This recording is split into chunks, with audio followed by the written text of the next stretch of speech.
Stefan. So it was really interesting presentation. If someone wants to ask something, it's the same dynamic.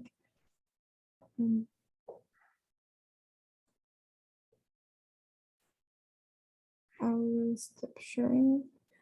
Okay, it's Antoine Mismer and Dr. David Barkin too. So Antoine Mismer, if you want to start. Yeah, thank you. So thanks, Stefan, for this interesting talk. I really share what you said about Ernst Schumacher. I think he's quite an understated character in the early history of ecological economics on many sides. So thank you for raising this, and the other authors as well. My questions concerns some of the points that are still on the screen here. I would like to know if you, I'm sure you're familiar with it, but you know all this work by Peter Victor and Tim Jackson about their low-grow SFC model, which in my view tends to give an answer to some of the points that you raise here. I mean, the alternative indicators to GDP, the role of money and finance in the model, etc. So my question is just if you're familiar with this work, what would be your opinion on their initiative? And do you think it's a good way forward, or would you have further criticisms toward their endeavor? Thank you. Well, I'm sorry, I'm not familiar with this topic, but I would like, if you can send it to me, I would like to read it. Sorry, but I haven't read it. Of course, it's I will put it in the chat, but basically I think probably many others are familiar with that. It's his book on managing without growth, and there is a new edition from 2019, I think. And yeah, I will send you something. Yeah, thank you. Okay, thank you, Antoine. I think David Barkin was the second one. So if you want to add something, Dr. David. Thank you. Stefan, I'm wondering why Georgescu Rochen didn't play an important role in your discussion. Well, I'm sorry. I think that Georgescu Rochen also plays an important role, but I had to focus my lecture, and I think yes, he is also one of these economists, but I wanted to focus on two different views: the ordoliberal views and the communist or socialist approaches. So I wanted to set my focus more on the political system. And I guess Georgescu Rochen, in my view, is not so political. He's more focused on natural science. Well, that has to do with my broader question for you and for the seminar.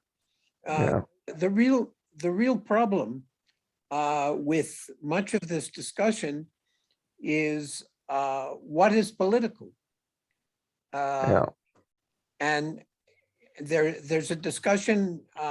What you're and your answer just now, Stefan, is excellent in this regard for me, because what you are saying is that the political is defined by the North Atlantic ideological framework. So that Georgescu, yes, maybe you could consider him scientific, but in fact, when he decided not to participate in the International Society in Ecological Economics, that was political. that was a definite political rejection of the views being expressed in 1989 by Robert Costanza, by Dick Norgard, and by, well, I don't have to name him. He was in fact a good friend of Barros. Mm-hmm. And when I had my chats with Georgescu Rojen, he talked about it, and he talked about the politics directly, the politics of what it involved, of the second law of thermodynamics. But I won't continue to focus on Georgescu so much as on the larger question. Isn't it interesting? And this is perhaps for you, but perhaps for the whole group.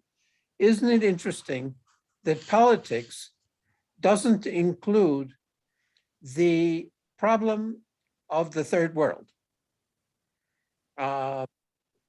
It doesn't include, it doesn't examine the issue of colonialism or the efforts of decolonialism and the efforts, the political efforts that imply that decolonialism imply for ecological economics and for our scientific endeavor, which is, I understand it, the underlying text of the motivation for Alberto Fracchio bringing us together today. I think that this seminar, and it's really quite extraordinary considering we have in the audience right now, I hope you're here, Jose Carlos Silva, are you here? Jose Carlos? Yeah, yes, I'm here. Hi, Okay. David. Hello, Jose Carlos. Hi. It's very, very interesting. There are, what is it, 4 or 5 chapters of ecological economists in Latin America that have just published a book which is summarizing or presenting some of the major ideas of ecological economics as seen in the Latin American global South, or that part of the global South which is in Latin America. Now, what troubles me about this seminar is because we have attending here people who are very, very serious scholars who are doing very, very good work, but who are trying to understand the relevance of the ecological economics without considering the leading scholars in the global South. Now, that's because it's very, very interesting, Stefan, you said that one of the authors, was it Barros himself that you mentioned, who wasn't being taken very, very seriously in the ecological economics community because he wrote in German. Yeah. And well, we write mostly in Spanish. Yeah. But it's not only that, because the African contributions to this debate are in English, but they're being considered because they're from Africa. And the Indian contributions, except for a woman who is a neoclassical economist like Binan Agarwal, who hasn't at all been mentioned here, also in English from the Indian subcontinent, is not taken into consideration. And of course, no one is mentioning ecological economics from the People's Republic of China. And so it is a debate within a very, very small constellation of the world academic community. And you know, it seems to me that, you know, the comments that I'm making now are almost irrelevant because I'm talking to a community whose epistemological roots are the North Atlantic academic world, in spite of where they come from, in spite of Marco is Brazilian, Alberto lives in Mexico, but there is a very, very serious problem here about the way in which the debate is being framed in this seminar. I'll quit now. Yes, I agree with you, and I think we don't have the whole picture. Right? When you mention China, for example, I also think of Bhutan. There are also one or two economists who have provided something, but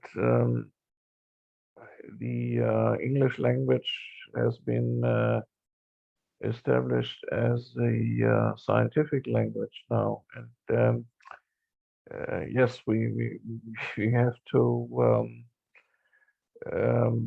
we have to find a consensus in which language we discuss on an international level.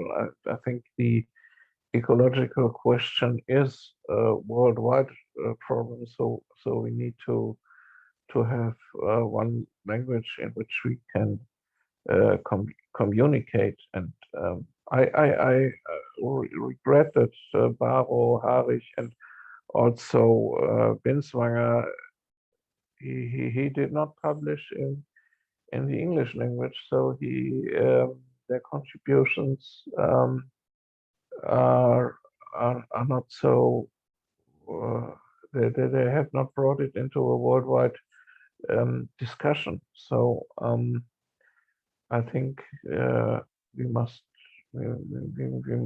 find a common language, and this language at the moment is the English language. Before World War II, it was the German language, but I don't believe that it will come back after 2 lost years. But there is a need for a scientific language, and the scientific language is English. So I think we don't have another choice, I believe.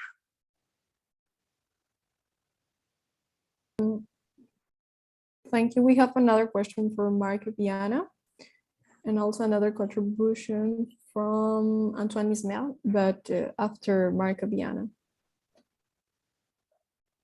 Thanks, Victoria. Hello, Jose Carlos. Nice to see you. You're here again.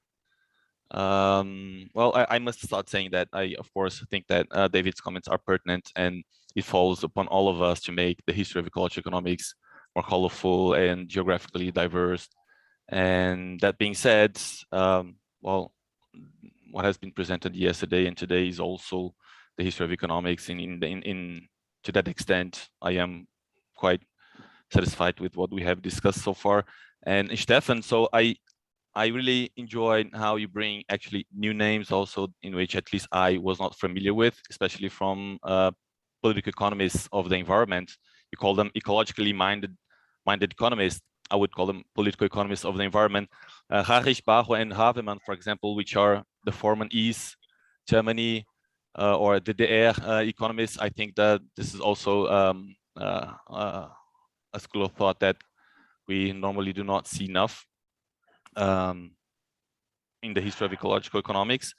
And so I was really glad to get to know these 3 names and maybe try to learn a little bit more about them. Binswanger, I also didn't know. I know his son. I don't know, you know, Matthias Binswanger. His son is also a very active, a leading ecological economist from Switzerland. But I didn't know there was this connection with his father. So this was also good to know, and thank you for that.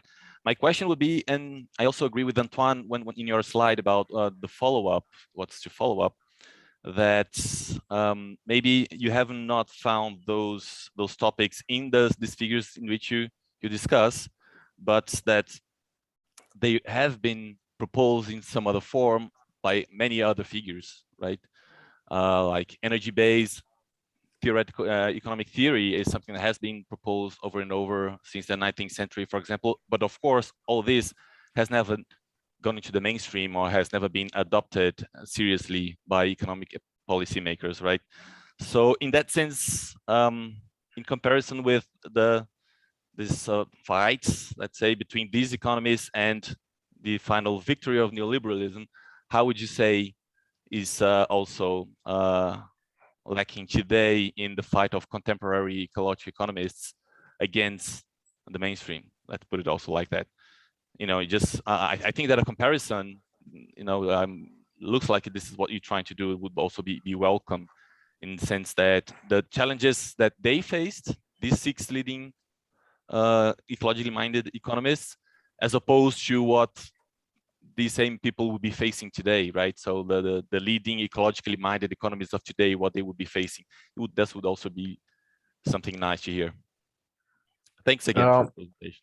Okay, yeah. Well, I think that the